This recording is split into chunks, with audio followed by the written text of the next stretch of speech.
시대가 지나갈수록 하나님의 말씀은 더 많이 전해지고 사람들이 예수를 알아가고 있지만, 동시에 예수를 믿기보다는 예수님을 떠나고 천국을 소망하기보다는 현실에 더 진심인 시대가 되었습니다. 또한 과거에 믿지 않는 사람들에게도 이 예수 믿는 사람들은 그래도 인정받고 신뢰가 있고, 또 예수를 믿는다면 이렇게 손해를 주지 않는 이런 이미지가 있었지만, 지금은 제일 먼저 피해야 될 사람이 예수 믿는 사람, 교회 다니는 사람이다라는 얘기가 있을 정도입니다. 그래서 하나님을 믿는 것이 힘이 되고 기쁨이 돼야 되는데, 가끔은 걸림돌이 되는 것처럼 보이기도 합니다. 왜 이런 현상이 나타났을까요? 그것은 우리가 하나님이 원하시는 방법을 오해하거나 또한 잘못 적용해서 살아가기 때문입니다. 하나님께서는 이 세상과 거리를 두되 세상과 분리되라고는 말씀하지 않으셨습니다. 그래서 세상을 살아갈 때에 우리가 거룩성을 유지하고 하나님의 자녀로 살 수 있도록 말씀을 통하여 훈련시켜 주시고 또 알려주십니다. 오늘 이야기인 이 다니엘이 바로 그렇게 살았던 사람입니다. 다니엘의 모습을 통해서 하나님의 자녀로서 우리는 어떻게 살아가야 되는 것이 세상에서 살아가는 것인지 한번 살펴보고, 이럴 때 하나님이 어떻게 도와주시는지 보려고 합니다. 다니엘은 어린 나이에 전쟁을 경험했습니다. 그가 살고 있는 이스라엘은 바벨론에게 멸망을 당하고 다니엘은 이제 포로로 끌려갔습니다. 이러한 모습은 하나님을 믿는 사람들이 이방신을 섬기는 사람들에게 패하고 그들에게 끌려가는 것을 봤을 때 신앙적으로 상당히 수치스럽고 괴로운 일입니다. 하나님을 믿었는데 나라가 망했다니, 하나님을 망했는데 이방신을 믿는 사람들에게 졌다라는 것, 얼마나 곤욕스러웠겠습니까? 그리고 포로로 끌려간다라는 것, 이것은 무슨 얘기냐? 그들의 신들에게 이제 억지로 절을 해야 되고, 또 그들의 문화에 맞춰서 조금씩 살다 보면 이제 하나님과 멀어지는 그런 상황이 펼쳐진다라는 것이죠. 바벨론은 더구나 자신들의 속국을 효율적으로 통치하기 위하여서 각국의 왕족과 귀족들의 자녀들을 선출해서 엘리트들을 모아서 이제 왕궁에서 또 따로 생활하게 했습니다. 그리고 다니엘과 세 친구가 바로 그곳에 속했던 사람들입니다. 사람들은 이제 말할 겁니다. 하나님을 믿는 사람이라면, 아무리 똑똑한 사람이라면 이런 상황 가운데 포로로 끌려가는 것도 모자라 그 나라를 멸망시킨 왕궁에 들어가서 산다라는 것, 죽기보다 싫지 않겠느냐, 이런 생각을 하시겠죠. 왜냐하면 목숨을 잃는 한이 있어도 지금 나라와 종교를 짓밟은 그 민족의 왕궁에 들어가서 산다라는 것, 이것은 이해할 수도 없다라고 생각할 수 있습니다.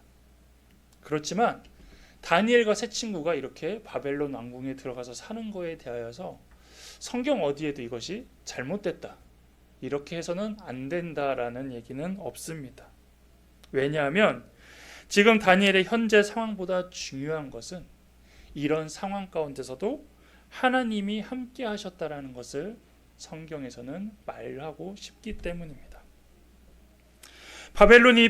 다니엘이 바벨론의 왕궁에서 살아갔더라도 거기서 다니엘은 하나님을 떠난 삶이 아님을 오늘 말씀을 통해서 알 수 있습니다. 현재는 이스라엘이 멸망을 했기 때문에 그 나라를 위하여 무슨 일은 할 수 없지만 그의 삶과에서는 분명히 하나님이 함께 하셨기 때문입니다.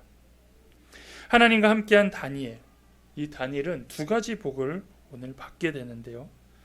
먼저는 만남의 복을 받는 것입니다. 8절입니다. 다니엘은 뜻을 정하여 왕의 음식과 그가 마시는 포도주로 자기를 더럽히지 아니하리라 하고 자기를 더럽히지 아니하도록 환관장에게 구하니. 다니엘은 바벨론에서 제일 먼저 했던 게 뭐냐면 바로 그 나라의 문화를 익혀야 되는 것이었습니다. 그리고 법도와 예절도 배우고 당연히 그 왕궁에서 나오는 음식을 먹어야 했습니다. 어떻게 보면 세뇌 교육이죠. 이제 이스라엘 사람이었는데 이제 바벨론 사람이 되기 위한 하나의 과정을 배우는 것입니다. 그런데 여기서 나오는 음식은 무엇입니까? 왕의 음식과 포도주가 나옵니다. 당연히 왕이 먹는 것이니까 그게 나오지 않겠냐라고 생각했지만 일반적으로 여러분 우리나라에서도 조선시대나 이제 역사를 보면 왕에게 좋은 걸 먹였지 그의 신하들이 좋은 걸 먹진 않았거든요. 그렇게 봤을 때 오늘 다니엘은 왕의 음식을 일반 사람들도 먹네라고 생각할 수 있습니다.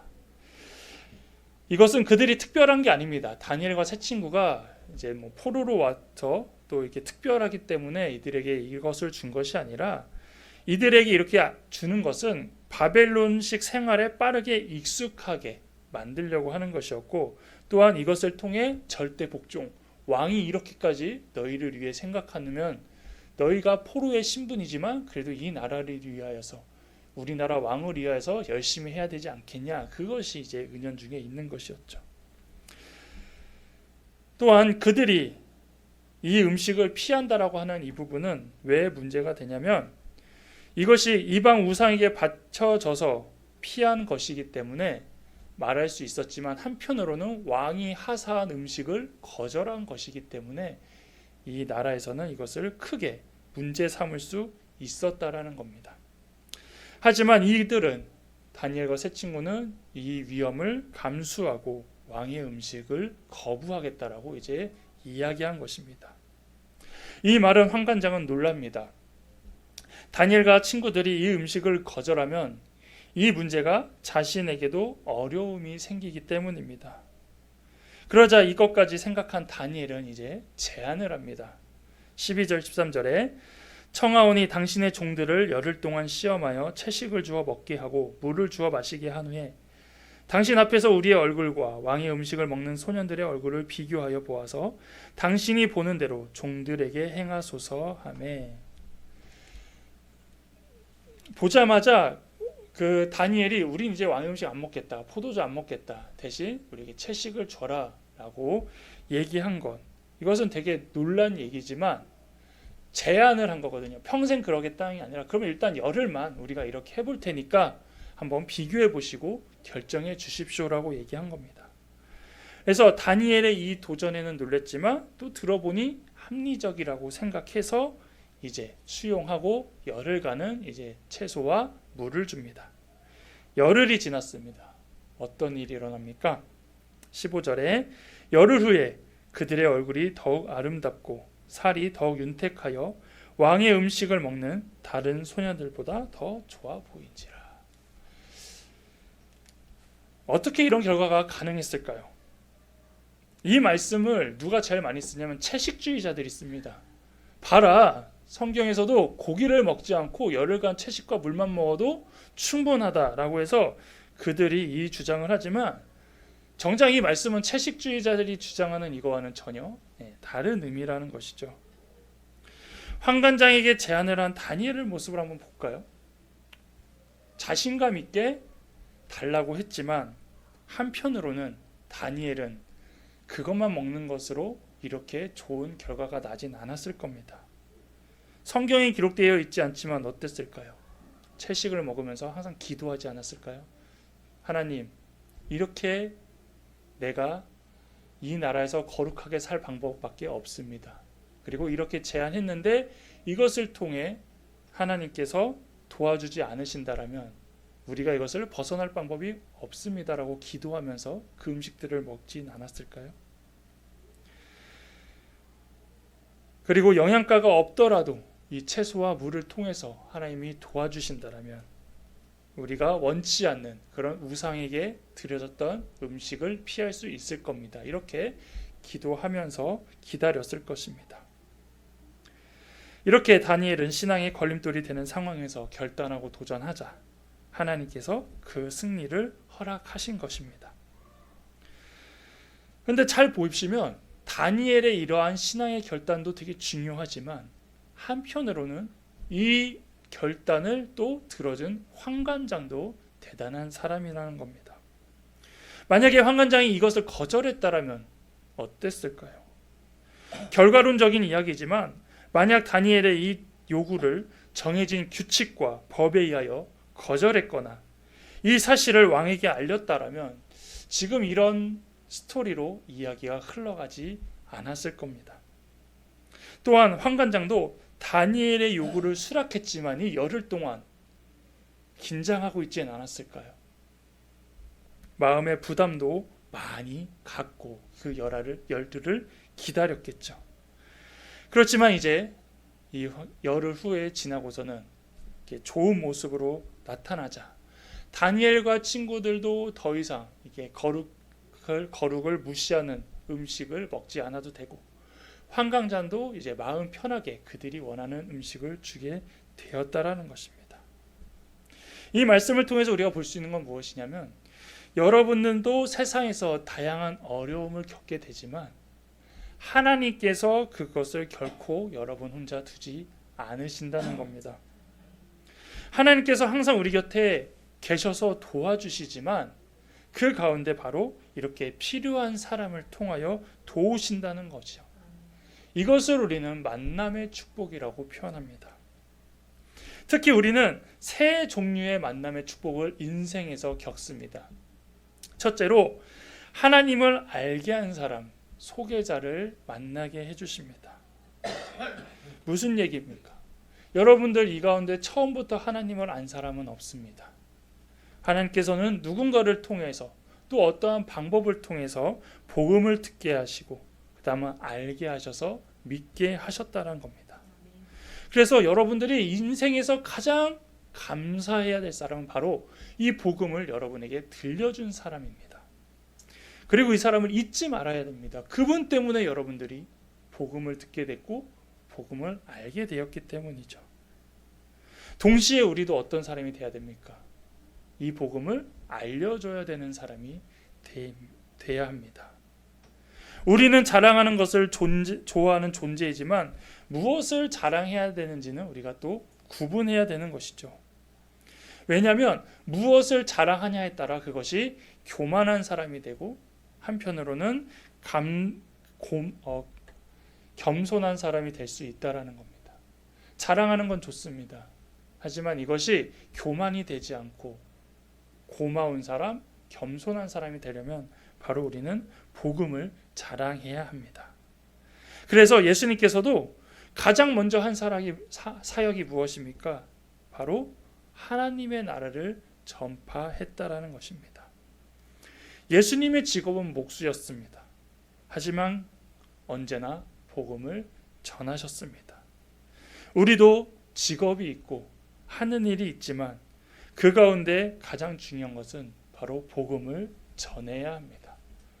그리고 그 복음을 다른 사람이 듣는다라면 그 사람에게 우리는 하나님이 보내신 사람이 되는 것이고 그 사람은 또 그 복음을 듣고 하나님을 만날 수 있기 때문입니다. 두 번째로는 신앙의 동역자로 협력자를 만나게 하십니다. 신앙생활은 절대 혼자 할 수 없습니다. 왜냐하면 완벽한 사람이 없기 때문입니다.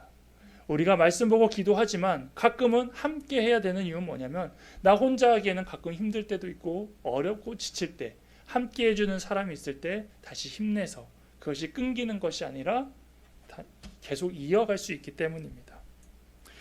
예배를 혼자 드리면 힘듭니다. 하지만 같이 드리면 힘들지 않습니다. 기도를 혼자 하면 꾀가 생깁니다. 그리고 안 하게 되죠.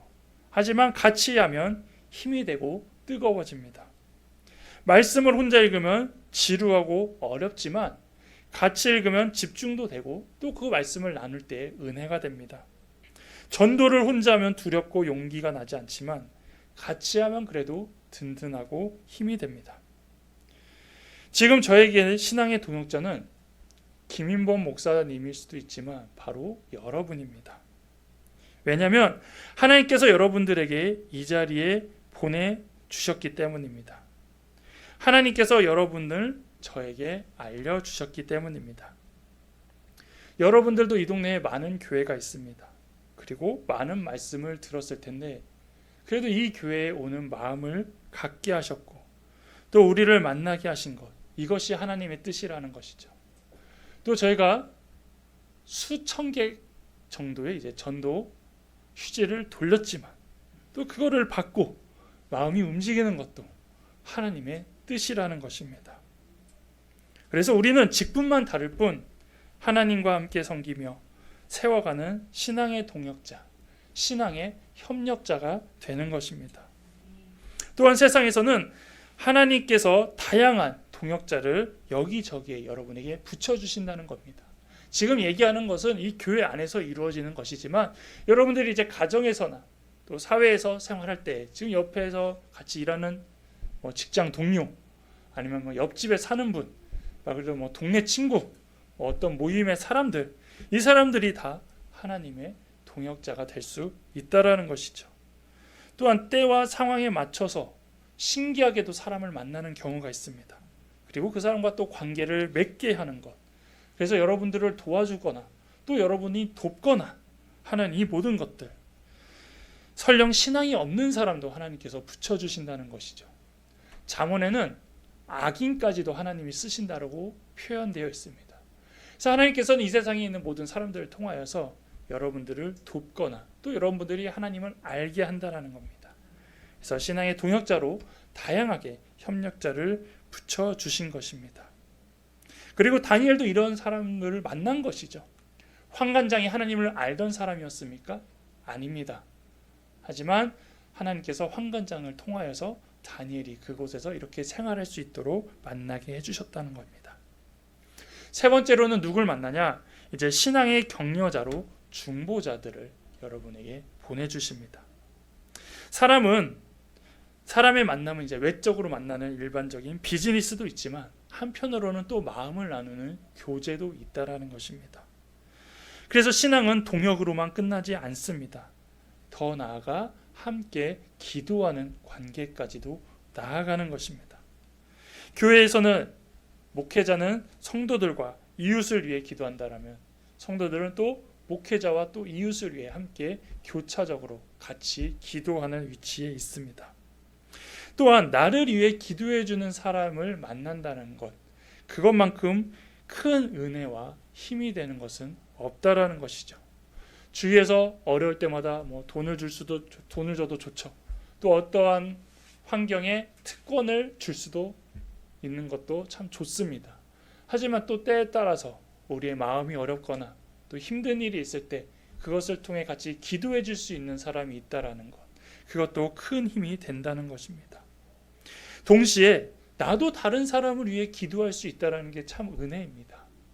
가끔은 나만을 위하여 기도하면 잘 못 느끼지만 누군가 갑자기 저를 위해 기도해 주십시오, 나의 이런 부분을 위해 기도해 달라고 요청하는 것, 그것을 받는 것 자체도 자격은 없다고 느껴지지만 자신은 없지만 그래도 그걸 위해 기도해 줄 수 있는 여러분들은 큰 은혜를 받는 것입니다.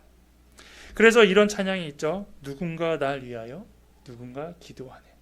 내가 기도하고 있지 못하더라도, 내가 기도할 수 없는 상황일지라도 그 누군가는 여러분을 위해 한 명이라도 기도할 수 있다라는 것, 그것이 바로 하나님이 우리에게 보내준 사람들이라는 겁니다.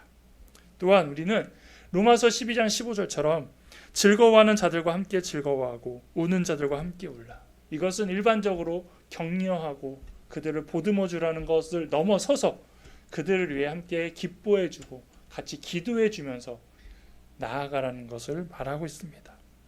그래서 마음을 나누고 이야기할 수 있는 사람이 있다라는 것, 공감해주고 이해해주는 사람이 있다라는 것, 얼마나 감사한 얘기입니까? 요즘 시대의 사람들이 왜 외로워합니까? 이야기할 사람이 없는 거예요. 누구에게 나눌 사람이 없는 거예요.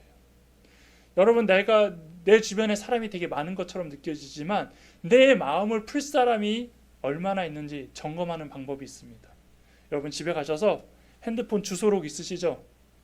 주소록 이렇게 넘겨보세요. 지금 내가 이제 연락할 사람이 누가 있는가? 없어요, 생각보다. 저도 한 500명, 600명 있는데 전화를 한다고 한들 왜 전화했어? 무슨 일이야? 이거 말고 내 마음을 털 수 있는 사람이 얼마나 있을까요? 별로 없다라는 거죠. 지금 이런 시대에 살아가고 있는데 여러분 이 자리에서 하실 수 있잖아요. 예배 끝나고 식사하시면서. 이게 은혜라는 것입니다. 그래서 이런 사람들을 만나게 해주시고 또한 도와주신 이 하나님께 우리는 감사해야 되고 우리도 또한 그런 사람들에게 도움이 되고 또 그런 사람들의 마음을 나눌 수 있는 사람이 되어야 된다는 것이죠. 네. 이처럼 하나님께서 만남의 축복을 통하여 우리가 세상에서 살아갈 때 절대 혼자가 아님을 알게 하시고, 하나님께서 다양한 방법으로 보내주시는 사람들을 통하여 신앙을 놓지 않고 하나님을 떠나지 않고 하나님의 뜻에 순종하여 살 때에 어려움이 없도록 살도록 곁에서 지켜주신다는 것입니다. 다음으로 이제 하나님께서는 이제 우리와 함께 하심으로 지식과 지혜와 통찰력의 복을 허락하십니다. 악한 세상 가운데 하나님께서 그런 사람들을 보내주시지만 또 필요한 게 분별력입니다. 그래서 그것들을 통하여 또 우리가 피해야 될 것은 피하고 극복해야 될 것은 극복하며 또 넘어설 때는 넘어서는 능력을 허락하시는데, 17절에 하나님이 이 네 소년에게 학문을 주시고 모든 서적을 깨닫게 하시고 지혜를 주셨으니 다니엘은 또 모든 환상과 꿈을 깨달아 알더라 라고 말합니다. 세상에서 하나님의 방법으로 살아갈 때에 이것이 하나님의 방법인지 아닌지 알게 하는 것, 그것 자체가 분별력이라는 것입니다. 그런데 이것을 결국은 하나님께서 알려주셔야 된다는 것입니다. 그래서 첫째로 지식을 주십니다. 김익원 교수가 쓴 하나님 나라 신학으로 읽는 다니엘서라는 책에서 이 지식에 대하여 이렇게 말합니다. 지식은 인격적인 하나님이 이 세계를 창조하실 때 정해두신 법칙과 원리를 통달하고 해박하게 이해하는 능력이다. 지식은 인격적인 창조주 하나님에 대한 친밀한 알물 통해 곧 하나님을 경외하고 예배하는 삶을 통해 받아 누릴 수 있는 하나님의 선물이다라고 말합니다. 그리고 성경에서 잠언 1장 7절에는 여호와를 경외하는 것이 지식의 근본이거늘 미련한 자는 지혜와 훈계를 멸시하느니라고 말합니다. 또한 이찬수 목사님은 지식은 일반적인 정보와 학습 등을 넘어서서 인격적인 창조주 하나님에 대한 친밀한 알물 통해 하나님을 경외하는 삶으로 얻는 통찰력이라고 말합니다.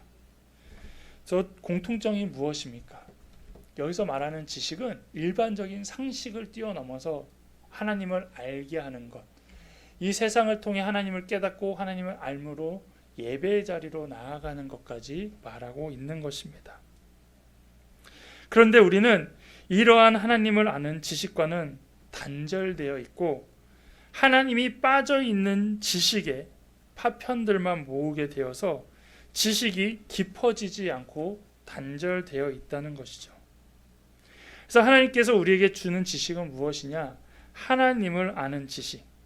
그리고 이 하나님을 아는 지식은 바로 세상의 지식을 넘어서는 것입니다. 그래서 세상의 위기와 어려움을 극복할 수 있을 때 이것을 넘어서는 것들은 바로 하나님이 지식이 있을 때 가능하다라는 것입니다. 그래서 요한일서 5장 4절에 무릇 하나님께로부터 난 자마다 세상을 이기느니라.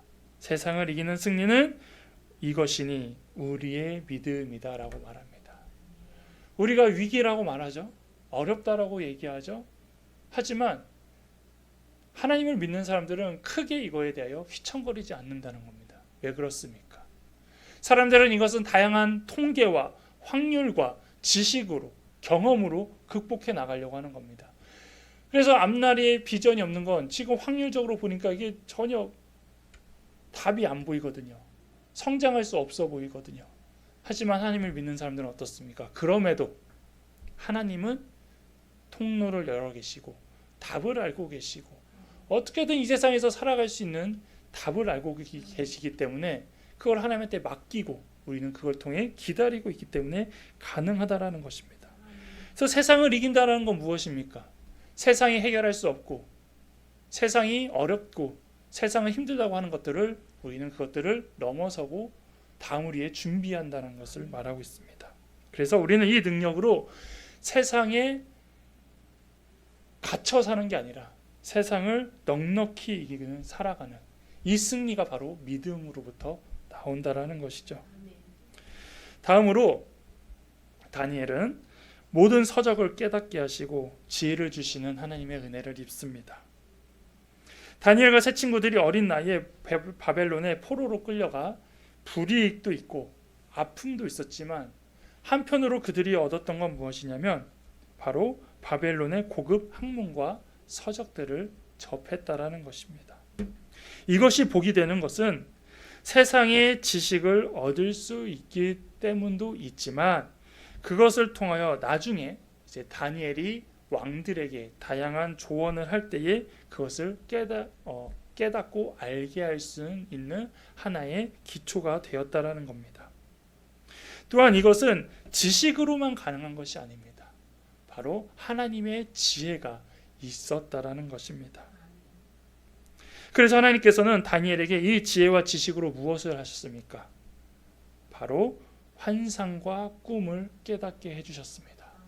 그래서 다니엘이 왕이 바뀔 때마다 여러 가지 역사들이 나타나잖아요. 뭐 꿈에서 꿈을 풀이 못해서 막 나라가 혼란스러울 때가 있었고, 벽에 갑자기 손가락이 나타나서 글을 썼는데 이게 무슨 의미냐라고 해서 또 답답해할 때가 있었고, 여러 왕들이 그렇게 힘들어할 때 모든 꿈의 해석, 이 신비한 해석을 다니엘이 할 수 있었던 것이, 다니엘이 책을 통하여 볼 수도 있었지만 하나님이 그때마다 그런 지혜를 주셔서 깨닫게 해 주셨기 때문에 다니엘은 왕이 몇 번 바뀌어도 계속 그 자리에 있어서 하나님의 뜻대로 살아갈 수 있었다라는 것입니다.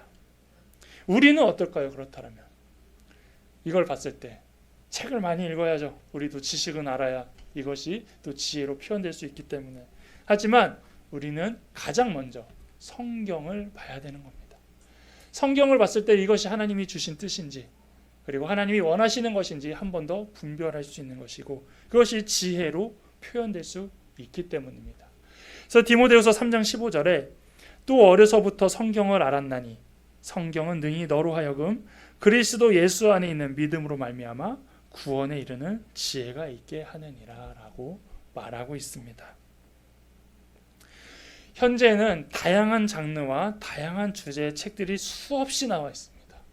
서점 가면 뭐 장난 없죠. 막 너무나도 많은 책들이 하루에도 몇백 권씩 계속 나오는 시대입니다. 그러다 보니 내가 관심 있는 것, 그리고 내가 보기에 좋은 이런 책들을 알고 있는 것도 중요하지만, 그럼에도 우리가 가장 먼저 놓지 않아야 될 것은 바로 성경에서 시작된다는 것이죠. 상황에 따라 정치, 경제, 인문학, 사회, 문화 등 다양한 책도 읽어야 됩니다. 그런 것들도 우리가 기본적으로는 또 알고 있어야죠. 하지만 성경을 읽지 않는다면 이런 것들은 크게 도움이 되지 않는, 그냥 상식으로 끝난다는 것입니다. 또한 하나님을 알아가는데 성경이 필수일 뿐만 아니라 한편으로 신앙서적도 여러분들이 읽으셔야 합니다.